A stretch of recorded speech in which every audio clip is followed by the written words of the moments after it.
ഈ മഞ്ഞ പൂക്കൾ വിരിയുന്ന അരാക്കിഷ് ഗ്ലാബ്രേറ്റ എന്ന് പറയുന്ന സസ്യം അമേരിക്കയിൽ നിന്നുമാണ് ഇന്ത്യയിലെത്തിയത്. ഏകദേശം ഒരു 18 വർഷം മുമ്പാണ് ഇത് കാലിക്കറ്റ് യൂണിവേഴ്സിറ്റി ക്യാമ്പസിലേക്ക് എത്തുന്നത്. അതും ഒരു ചെറിയ ഒരു കവറിൽ, മിൽമ പാലിൻ്റെ കവറിലാണ് നമ്മൾ കൊണ്ടുവന്നത്.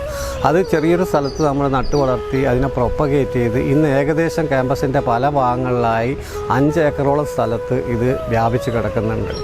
ഇത് പയറുവർഗ്ഗത്തിൽപ്പെട്ട ചെടി എന്ന നിലയിൽ തന്നെ ഇതിന് പലവിധ ഗുണങ്ങളും ഉണ്ട്. മണ്ണൊലിപ്പ് തടയാൻ ഏറ്റവും നല്ല ഒരു സസ്യമാണിത്. വേരുകൾ കെട്ടുപിണഞ്ഞ് കിടക്കുന്ന നല്ലൊരു കാർപ്പറ്റ് പോലെ കിടക്കുന്നത് കൊണ്ട് മണ്ണ് ഒലിച്ചു പോകില്ല. മാത്രമല്ല കഠിനമായ സൂര്യതാപത്തെ ഒരുവിധം ചെറുത്തു നിൽക്കാനുള്ള ശേഷി ഇതിനുണ്ട്. ഇത് കട്ട് ചെയ്താൽ കിട്ടുന്ന ഇലകൾ നല്ല ജൈവവളമായിട്ട് ഉപയോഗിക്കാം. കൂടാതെ മനോഹരമായ മഞ്ഞ പട്ട് വിരിച്ച പോലെ ഓരോ കട്ടിങ്ങിന് ശേഷവും ഒരു 40 ദിവസത്തിനുള്ളിൽ ഇത് ഫ്ലവർ ചെയ്യും. അപ്പം വെള്ളത്തിൻ്റെ രോഗകീടങ്ങൾ കാര്യമായിട്ട് ഈ ചെടീനെ ബാധിക്കുന്നില്ല. മാത്രമല്ല ഇതിൻ്റെ വേര് വളരെ കട്ടി കൂടിയ വേരുകളിങ്ങനെ കെട്ടുപണഞ്ഞ് കിടക്കുന്നതായതുകൊണ്ടും ഫ്രൂട്ട് ഉണ്ടാവുന്നില്ല. പൊതുവേ ഇതിവിടെ ഫ്രൂട്ട് സെറ്റിംഗ് ഇല്ല. അതുകൊണ്ട് ഒരു സ്ഥലത്ത് നട്ട് കഴിഞ്ഞാൽ വേറെ സ്ഥലത്തേക്ക് പോയി കളയായി മാറുന്ന ഒരു സാഹചര്യം നിലവില്ല. നട്ട സ്ഥലത്ത് തന്നെ അത് വ്യാപിച്ച് എന്നും മനോഹരമായിട്ട് കിടക്കുന്ന ഒരു സ്ഥലമാണ്, ചെടിയാണിത്.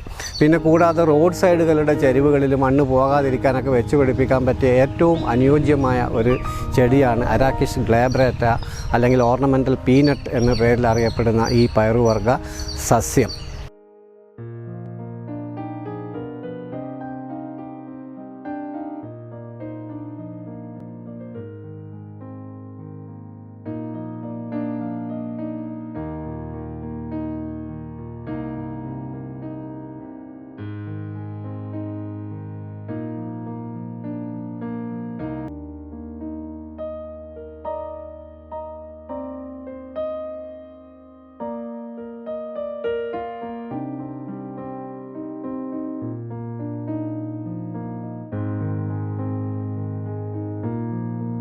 ഇന്ന് നമുക്ക് ഈ ചെടി ആവശ്യത്തിന് ധാരാളമുണ്ട്. നമ്മൾ യൂണിവേഴ്സിറ്റി ഇപ്പോൾ ഇത് ഒരു സ്ക്വയർ ഫീറ്റിന് 500 രൂപ നിരക്കിൽ ആവശ്യമുള്ളവർക്ക് യൂണിവേഴ്സിറ്റി കൗണ്ടറിൽ ചലാനടച്ച് ഈ സസ്യം വാങ്ങാനുള്ള സൗകര്യവും ലഭ്യമാണ്.